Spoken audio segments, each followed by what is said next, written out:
A warm welcome to the 36th session of the second module of the course Signals and Systems.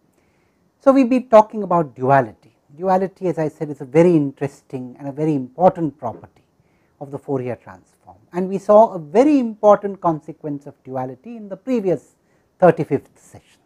Namely, you could see what happens to the product of two functions. When I take a product of two functions, the Fourier transforms are convolved. Now, in this session, we are going to see a very important consequence of that property again. Namely, when I take a product of two functions, what happens to the Fourier transform and what consequences does it have with a particular evaluation of that Fourier. And that leads us to a very important property again in signals and systems called Parsifal's theorem. We will see the details. Let us first put down what we learned in the last session. So, we have seen if y1t has the Fourier transform capital Y1 omega, and if y2t also has the Fourier transform capital Y2 omega, then provided all the Fourier transforms exist, y1t into y2t has the Fourier transform 1 by 2 pi capital Y1 convolved with capital Y2 evaluated at omega. Again, let us write this down explicitly. y1t into y2t has the Fourier transform 1 by 2 pi integral from minus to plus infinity capital Y1 lambda capital Y2 omega minus lambda d lambda. Essentially, this is the convolution. Now, let us consider a special case. Suppose I took y2 conjugate instead of y1.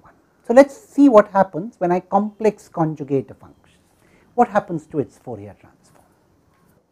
Suppose we know xt has the Fourier transform capital X of omega. We will ask what is the Fourier transform of x bar t. In fact, that is not very easy to get if we try and do it directly in the Fourier domain, but let us take the inverse Fourier transform.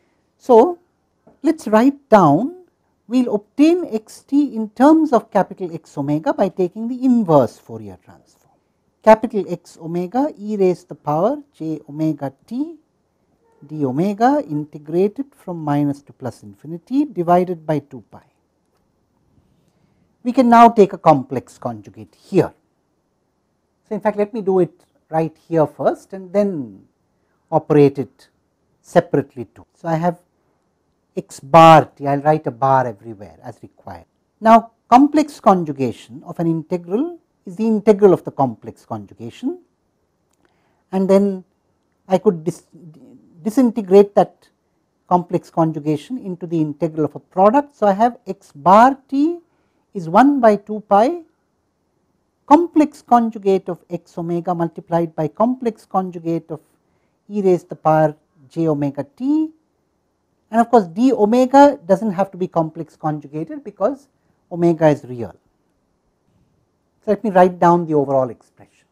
X bar t is 1 by 2 pi capital X omega bar e raised to the power minus j omega t d omega, and now I could put omega equal to minus alpha here and play the same trick. So, d omega is minus d alpha, and of course, when omega goes from minus to plus infinity, alpha goes from plus to minus infinity. So, this minus sign can be absorbed with the reversal of the direction of integration here, and together therefore, we have x bar t is 1 by 2 pi minus to plus infinity capital X minus alpha the whole bar e raised to the power j alpha t d alpha.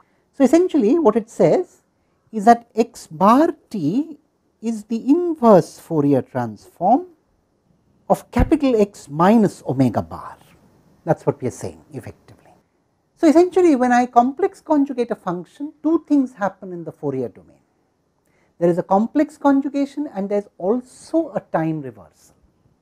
Now, in fact, it is not too difficult to interpret this. When you complex conjugate a function, what are you really doing? Remember that complex conjugation, you see what really is the inverse Fourier transform. It is a way of thinking of the function in terms of rotating complex exponentials.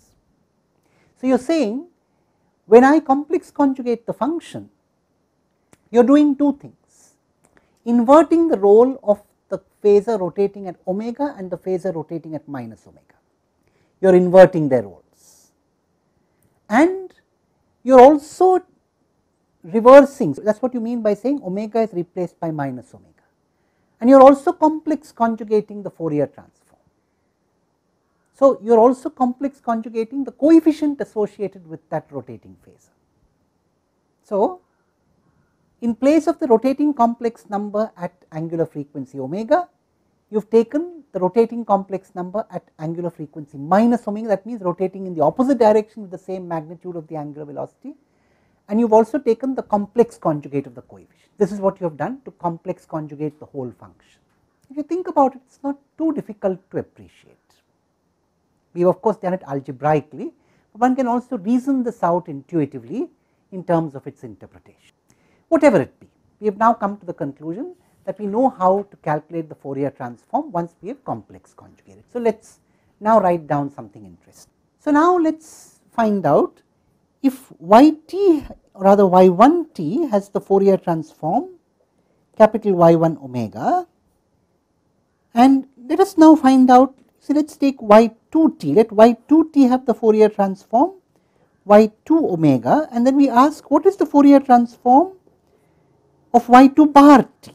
y2 bar t would have the Fourier transform, as we know, y2 minus omega bar. And now we can find out what is the Fourier transform of y1t into y2 bar t. We will take the product of these two and not y1 and y2, and we will apply this theorem that we just derived in the previous session. We will call it the multiplication theorem. So, apply the multiplication theorem. So, what would we get? Well, simple, it is going to be essentially 1 by 2 pi the convolution of y1 and y2 bar at minus omega, and this we can write down, simple. Now, let us evaluate this.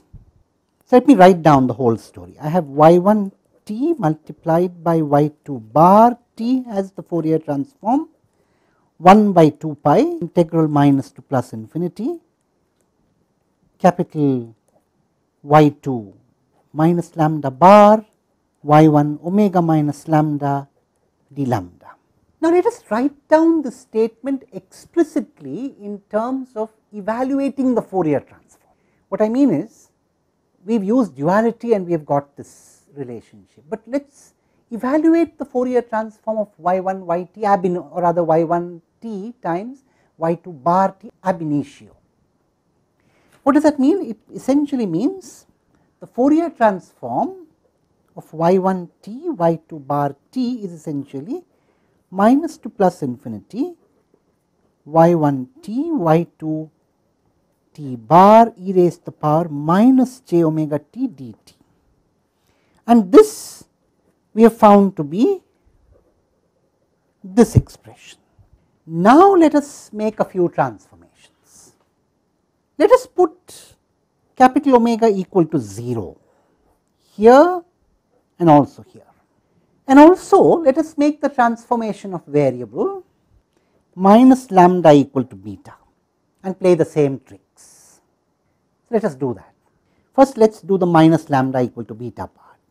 So, minus lambda equal to beta, so as usual minus d lambda is d beta, and therefore d lambda is minus d beta, and then you have lambda going from minus to plus infinity implies beta goes from plus infinity to minus infinity, but we can absorb again.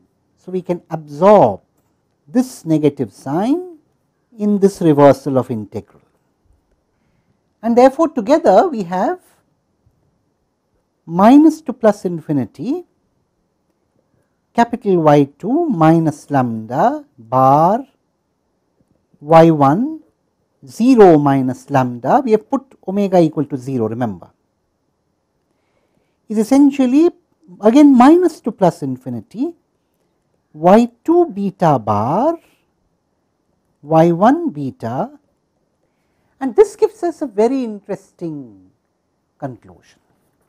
Let me write that conclusion down. Minus to plus infinity Y1 t Y2 bar t e raised to the power minus j 0 t dt is essentially minus to plus infinity Y1 t Y2 bar t dt.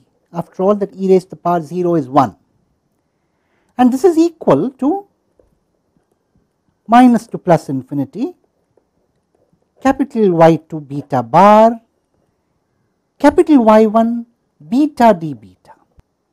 Let us put them down together. Now, this is a very powerful conclusion we have drawn here. Let us look at the conclusion.